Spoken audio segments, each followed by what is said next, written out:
Hello and assalamualaikum guys, this is Samia once again before you. I hope you are doing great. I'm also fine, but I was Mamachi. And welcome back to my channel Initiative Education. So, কেমন আছো তোমরা সবাই? আশা করছি তোমরা অনেক অনেক ভালো আছো। And আবার চলে আসলাম নতুন একটি গ্রামার টপিকের উপর ভিডিও নিয়ে। অ্যান্ড আজকে আমরা ইনডিফিনিট প্রোনাউন এর পার্ট 2 নিয়ে আলোচনা করব। তো তোমরা যারা এখনও পার্ট 1 ভিডিওটি দেখোনি তারা এখনই আমার চ্যানেলে গিয়ে পার্ট 1টি দেখে নাও। আর তার মাধ্যমে কিন্তু তোমরা ইনডিফিনিট প্রোনাউন সম্পর্কে বিস্তারিত বুঝতে পারবে। তাছাড়া কিন্তু তোমরা ইনডিফিনিট প্রোনাউন সম্পর্কে এখন কিছুই বুঝতে পারবে না। আগে পার্ট 1 দেখে নাও, দেন পার্ট 2 দেখো। ওকে, তো চলো বেশি কথা না বাড়িয়ে আজকে ভিডিওটি শুরু করা যাক। Let's start.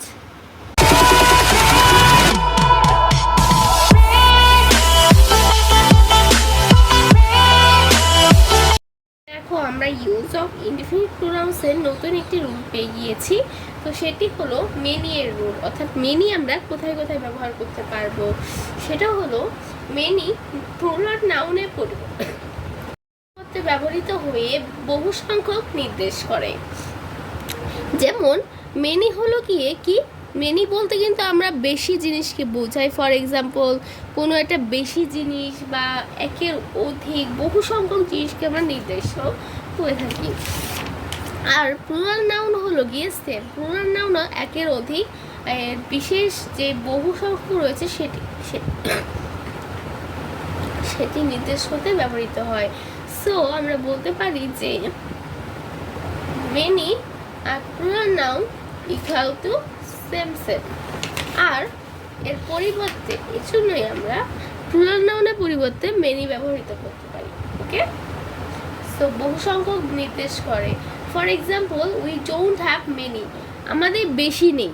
বেশি নেই কথাটা উল্লেখ করতেই কিন্তু এখানে মেনি ওয়ার্ডটা ইউজ করা হয়েছে। ওকে, আর মানে মেনি আর প্লুরাল নাউন কিন্তু সেম। আমরা কিন্তু জানি প্লুরাল নাউন কাকে বলে। প্লুরাল নাউন হলো গিয়ে একের অধিক কোনো ব্যক্তি বা বস্তুকে প্লুরাল নাউন বলা হয়। আর সিঙ্গুলার নাউন হলো গিয়ে একটা বা একজনকে বলতে কিন্তু সিঙ্গুলার নাউন ব্যবহৃত হয়। তো মেনি আর প্লুরাল নাউন কিন্তু তাহলে সেম সেম হয়ে যাচ্ছে। এর পরিবর্তে দেখো বহু সংখ্যক নির্দেশ করে। For example, we don't have many, আমাদের বেশি কিছু নেই। তো মেনি বলতে কিন্তু এখানে বেশি কিছু উল্লেখ করার উদ্দেশ্যে কিন্তু মেনিটা ওয়ার্ডটা ইউজ করতে হবে। আবার সেকেন্ড এক্সাম্পলে দেখো কি বলা হয়েছে, many of them war absent, তাদের মধ্যে বেশিরভাগই অ্যাবসেন্ট বা অনুপস্থিত ছিল। তাহলে বেশি সংখ্যক বেশি ওয়ার্ডটা উল্লেখ করতে আমরা মেনি ওয়ার্ডটা ইউজ করতে পারি। ওকে, তো আশা করছি বুঝতে পেরে গিয়েছো। সো চলো এখন আমরা পরের রুলে যাব। এখন দেখো আমরা পরবর্তী রুলে চলে এসেছি। তো পরবর্তী রুলটা হলো ফিউ এর ব্যবহার। তো ফিউ আমরা কোথায় কখন ব্যবহার করব সেটাই এখন আমরা এখানে জেনে নিব। তো ফার্স্টে বলা হয়েছে ফিউ প্লুরাল নাউনের পরিবর্তে ব্যবহৃত হয়ে বেশি সংখ্যক নয়। প্লুরাল নাউনের পরিবর্তে ব্যবহৃত হয়ে বেশি সংখ্যক নয় এরূপ অর্থ নির্দেশ করে। আবারও বলছি, ফিউ ফিউ অর্থ কি? ফিউ অর্থ কম। তো ফিউ প্লুরাল নাউন এর পরিবর্তে ব্যবহৃত হয়ে বেশি সংখ্যক নয়, কারণ ফিউ অর্থ কম, আর এজন্যই তার অর্থটা হবে বেশি সংখ্যক নয় অর্থাৎ কম। তো এরূপ অর্থ নির্দেশ করে। এটা ফর এক্সাম্পল, আমরা এক্সাম্পলে গেলে আরও বেশি ক্লিয়ার হয়ে নিব। তো সেটা হলো, এক নম্বর দেওয়া আছে, there are many stories but few are interesting. সেখানে অনেক গল্প রয়েছে, বাট ফিউ আর ইন্টারেস্টিং, কিন্তু তাদের মধ্যে কিছু কিছু ইন্টারেস্টিং। তো এখন দেখো এখানে আমরা এখন ক্লিয়ার হয়ে যাবো যে ফিউটা কেন প্লুরাল নাউনের পরিবর্তে ব্যবহৃত হলো। কেন? বিকজ এখানে দেখো তোমাদের ফিউ আর দেওয়া আছে। ফিউ কি দেওয়া আছে? আর দেওয়া আছে। আমরা কি জানি আর প্লুরাল নাউনের পরিবর্তে ব্যবহৃত হয়। কিন্তু দেখো ফিউ যে আছে তোমাদের, তো আমরা বলছি দেয়ার আর ম্যানি স্টোরিজ, সেখানে অনেক গল্প আছে, বাট ফিউ আর ইন্টারেস্টিং, তাদের মধ্যে কিছু কিছু ইন্টারেস্টিং। আমরা কিন্তু বলিনি তাদের মধ্যে একটি মাত্র ইন্টারেস্টিং, আমরা বলেছি কিছু কিছু ইন্টারেস্টিং, মানে একটু বেশি, একের অধিক ইন্টারেস্টিং। সো আমরা এখানে আর ইউজ করেছি। তো যেহেতু আমরা ফিউ বলতে একটা উল্লেখ করি না, বরং একের অধিক উল্লেখ করি, দ্যাটস ওয়াই আমরা বলতে পারি যে ফিউ প্লুরাল নাউনের পরিবর্তে ব্যবহৃত হয়। সো দ্যাটস ওয়াই এখানে হলো গিয়ে তোমার মানে বেশি সংখ্যক নয় বলা হয়েছে, কিন্তু একের অধিক বোঝানো হয়েছে। ওকে, দুইটা হলো সেটা ফিউ। আবার আই হ্যাভ ফিউ ফ্রেন্ডস, দেখো ফ্রেন্ডসের সাথে কিন্তু অ্যাজ যোগ করা আছে, অর্থাৎ প্লুরাল নাউনকে বোঝানো হচ্ছে। তো ফিউ বলতে কিন্তু একটা ফ্রেন্ড বোঝানো হয়, তাহলে বলতাম যে আই হ্যাভ আ ফ্রেন্ড, যে আমার একটা বন্ধু আছে। না, আমি কিন্তু সেটা বলিনি, আমি বলেছি আই হ্যাভ ফিউ ফ্রেন্ডস, মানে আমার সংখ্যায় কম বন্ধু কিন্তু একের অধিক বন্ধু আছে। যেমন আমার হয়তো 3টা আছে, 4টা ফ্রেন্ড আছে, বাট আমার কিন্তু 20-25টা ফ্রেন্ড নেই। সো আমি এখানে কম সংখ্যক হওয়ায় ফিউ উল্লেখ করেছি। আর যদি আমার 20-25টা 30-40টা ফ্রেন্ড থাকতো তাহলে আমি সেখানে ম্যানি ইউজ করতাম, কারণ সেটা সংখ্যায় বেশি। আশা করছি তোমরা বুঝতে পেরেছো। তো চলো এখন আমরা পরবর্তী রুলে চলে যাবো। So let's go. তো আমরা এখন চলে এসেছি মাছের ব্যবহারে। তো আমরা এখন জানবো যে মাছ কোথায় কোথায় ব্যবহৃত হয়।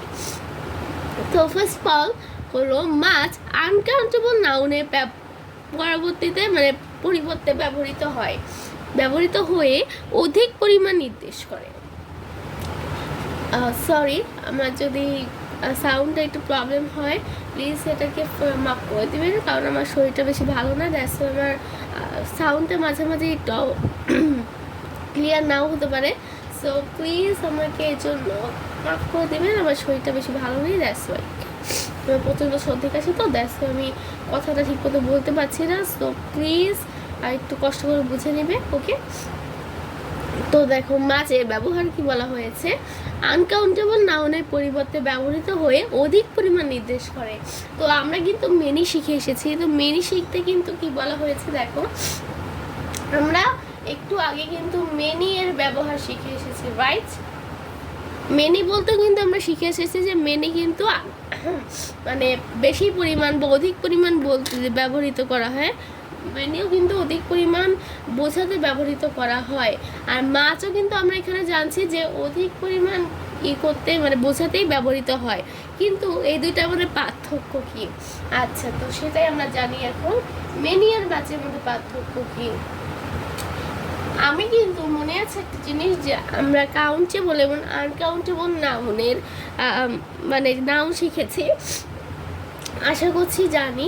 তো যারা এখনও আমার নাউন এর কাউন্টেবল আর আনকাউন্টেবল নাউনের ভিডিওটি দেখোনি, তারা গিয়ে আমার কাউন্টেবল আর আনকাউন্টেবল নাউনের ভিডিওটি দেখে নাও। ওর মাধ্যমে তোমরা বুঝতে পারবে কোনটা কাউন্টেবল নাউন আর কোনটা আনকাউন্টেবল নাউন। তো আমি সেখানে আর বিস্তারিত ঘোষণা এখানে কিছুই করছি না, আর ওই ভিডিওতে আমি ক্লিয়ারলি সব কিছু বুঝিয়ে দিয়েছি। আশা করছি তোমরা ভিডিওটি দেখলে তোমাদের সব ক্লিয়ার হয়ে যাবে কাউন্টেবল এবং আনকাউন্টেবল নাউন সম্পর্কে। ওকে, তো মেনি বলতে কি বোঝানো হয়েছে, মেনি হলো গিয়ে কাউন্টেবল নাউন। ফর এক্সাম্পল আমরা কিন্তু ওখানে ফ্রেন্ড দিয়ে একটা কি বলে ফ্রেন্ড দিয়ে একটা এক্সাম্পল শিখে এসেছি যে আই হ্যাভ মেনি ফ্রেন্ডস। তো একটা জিনিস খেয়াল করে দেখো, ফ্রেন্ড কি গণনা করা যায়? বন্ধু কি গণনা করা যায়? অবভিয়াসলি যায়, বন্ধু গণনা করা যায়। So this is a countable noun. Okay, আর মাছ হলো আনকাউন্টেবল নাউনের পরিবর্তে বসে। এই জিনিসটা ভালো করে মাথায় রেখে দিবে যে মেনি হলো গিয়ে কাউন্টেবল নাউনের পূর্বে বসে, আর মাছ হলো গিয়ে আনকাউন্টেবল নাউনের পূর্বে বসে, মানে পরিবর্তে বসে। ওকে, তো এখন দেখো মাছের এক্সাম্পলগুলো, যে আই হ্যাভ মাছ ওয়াটার, আমার অনেক পানি আছে বা অধিক পরিমাণ পানি আছে। তো ওয়াটার কি আমরা গণনা করতে পারি যে একটা ওয়াটার, 2টা ওয়াটার, 3টা ওয়াটার গণনা করতে পারি? No, this is not possible. So আমরা কিন্তু দেখতে পাচ্ছি যে মাছ কিন্তু অ্যাটলিস্ট আনকাউন্টেবল নাউনের পরিবর্তে বসেছে। সো আমরা বলতে পারি যে আই হ্যাভ মাছ ওয়াটার, আমার অনেক পানি রয়েছে। So water is an uncountable noun. আবার I have eaten maach food, আমি অনেক খাবার খেয়েছি। খাবার কি গণনা করা যায় যে একটা খাবার, 2টা খাবার, 3টা খাবার গণনা করা যায়? হ্যাঁ, তার ডিশেসগুলো গণনা করা যায়, বাট একটা খাবার, একটা ভাত, 2টা ভাত, 3টা ভাত এরকম করে গণনা করা যায় না। সো ফুডও কিন্তু আনকাউন্টেবল নাউন। আশা করছি বুঝতে পেরে গিয়েছো। তো এখন আমরা হলো গিয়ে জানবো নতুন একটি রুল, সেটি হলো little. So so moving to the next one. দেখতেই পাচ্ছ আমরা নতুন একটি রুলে চলে এসেছি। তো ফার্স্টেই বলা হয়েছে আমরা এখন জানবো লিটলের সম্পর্কে। তো লিটলে দেখো কি বলা হয়েছে, লিটল আনকাউন্টেবল নাউনের পরিবর্তে বেশি নয়, আবার বলি বেশি নয় এরূপ অর্থ প্রকাশ করে। তো আমরা কি মনে করতে পারছি যে কিছুক্ষণ আগেই আমরা কি শিখে এসেছি, ফিউ অর্থ কিন্তু বেশি নয়, রাইট? আশা করছি মনে আছে। ফিউ অর্থও কিন্তু বেশি নয় আমরা শিখে এসেছি। আবার লিটল অর্থও জানছি যে বেশি নয়। এটা কি হলো? তাহলে আমরা কোনটা কোন সময় ব্যবহার করব? ইয়েস, সেটার সমস্যাটাই এখন আমরা সলভ করব। তো সেটা কি? আচ্ছা, ভালো করে খেয়াল করো, লিটলে কি বলা হয়েছে, আনকাউন্টেবল নাউন, আনকাউন্টেবল নাউনের পরিবর্তে।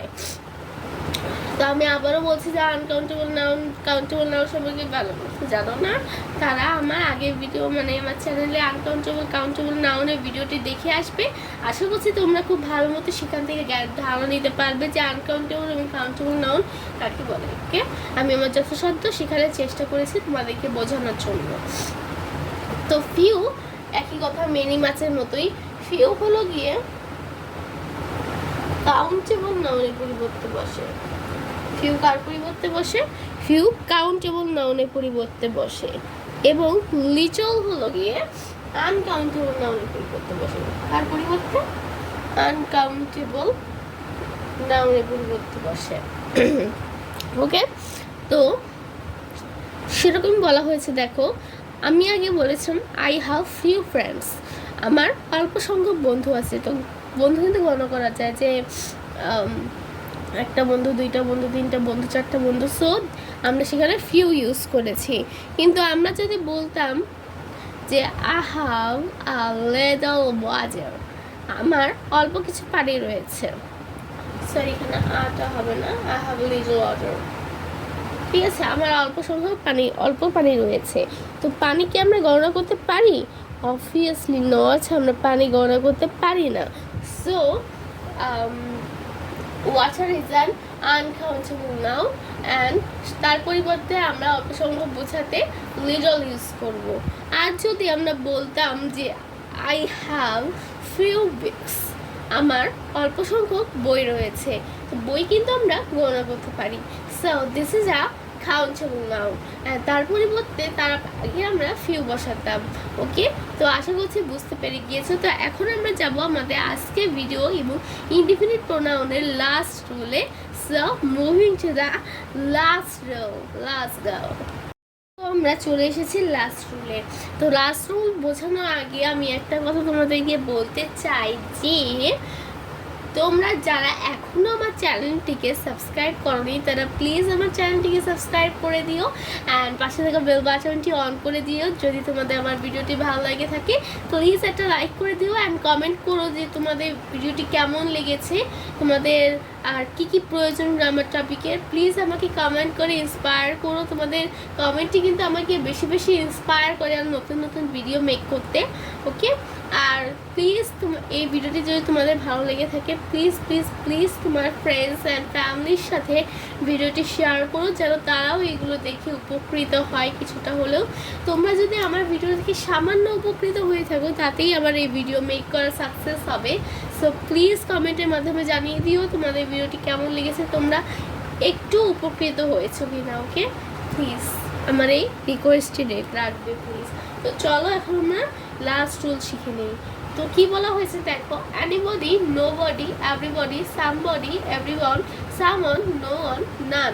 এর সময় এসবি, এসবি বলতে সিঙ্গুলার ভার্ব। আবারও বলছি, এসবি কিন্তু আমি সংক্ষেপে বুঝিয়েছি, এর অর্থ হলো সিঙ্গুলার ভার্ব। আচ্ছা ওয়েট, আমি একটু লিখে দিই। সিঙ্গুলার এসবি বলতে আমি কি বুঝিয়েছি? সিঙ্গুলার ভার্ব বুঝিয়েছি। Okay, singular verb, singular verb বুঝিয়েছি। ওকে,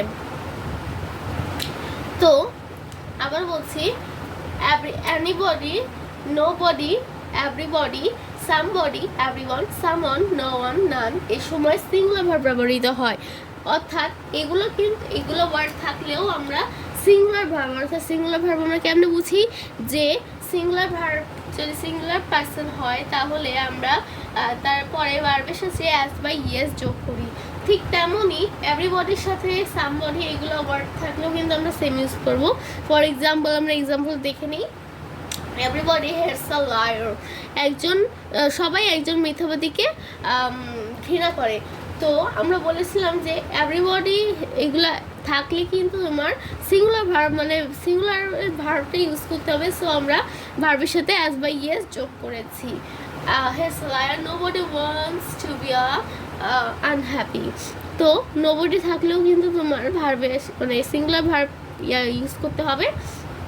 দ্যাটস ওয়াই আমরা ওয়ান্টের সাথে অ্যাজ যোগ করেছি। সো এটা সিঙ্গুলার ভার্ব হয়ে গিয়েছে। তো আশা করছি তোমরা লাস্ট রুলটা বুঝতে পেরে গিয়েছো। তো এরই মাধ্যমে আমাদের শেষ হলো ইনডিফিনিট প্রোনাউনের বিস্তারিত আলোচনা।